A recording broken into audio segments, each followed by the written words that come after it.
Lego Technic Suzuki Nuda motorcycle. The bodywork here.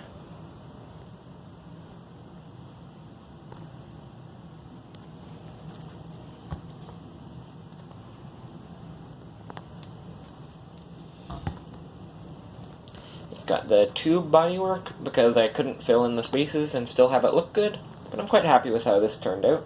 The original bike has a very unique steering system because it has a front swing arm suspension, so it can't be steered through the forks. So on mine I have the steering bars here, and it moves these linkages you can see there to steer the wheel. So you can see that. Unfortunately I had to add this axle up here just to help keep the wheel from tipping from side to side when the suspension works. Functioning disc brakes front and rear. You can see on the front, I've got this flex axle going up there, and when I pull on the handle, you can see that happens. It just presses it against that disc, and it's braced against the disc by that short piece of tube in the end of the axle, and controlled from up here. Their braking system in the rear, so you can see it work like that, and it's controlled by a pedal back here, which goes through and pulls this flex axle. I've also got one thing down here that I rather like. You see I have this transmission driving ring on here. That part's only purpose is to change the direction of the axle by 45 degrees to place the brake pedal in the right position. So that's done by mixing the ridged and the non-ridged 2L axle joiners inside there. So I thought that was a clever and strong solution to achieving a 45-degree offset. The model is a 6-speed sequential gearbox. So if you look back here, you can see I've got that rotary shifter there. You can easily see it's meshing with 2 light gray driving rings, but there's also a red one right behind it. So there's actually three driving rings meshed with it at once, and then other gearing around it. So to create the 6-speed gearbox in a very small space. Unfortunately, I wasn't able to create a ratcheting system for shifting gears, so it's just controlled by this pedal, which rotates in a full revolution. I was able to add a basic 6-sided stepper here, which helps keep it in gear a little bit.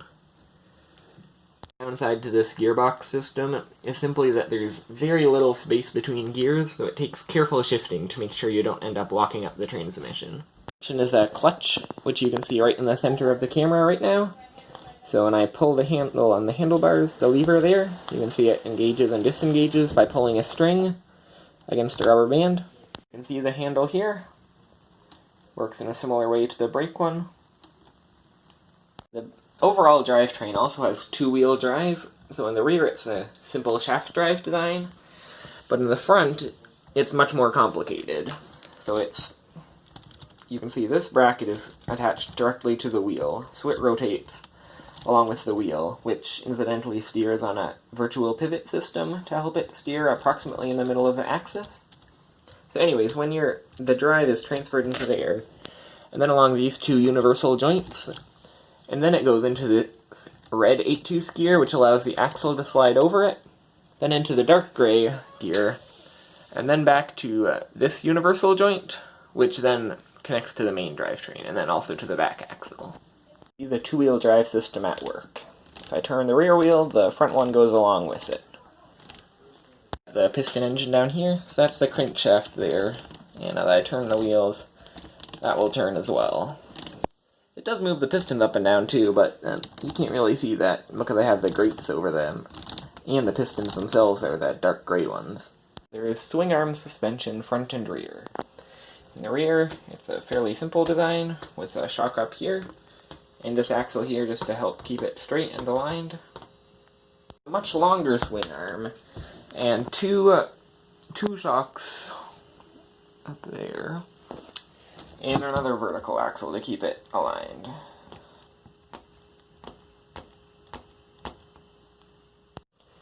I am quite pleased with this bike. It's my first attempt at building a large-scale Technic motorcycle, and I'm quite pleased with how the functionality turned out. It had packed a lot of functionality into a small package, and I think I even managed to make a tolerable bodywork around all of that functionality. So because of that, I'm quite happy with this project.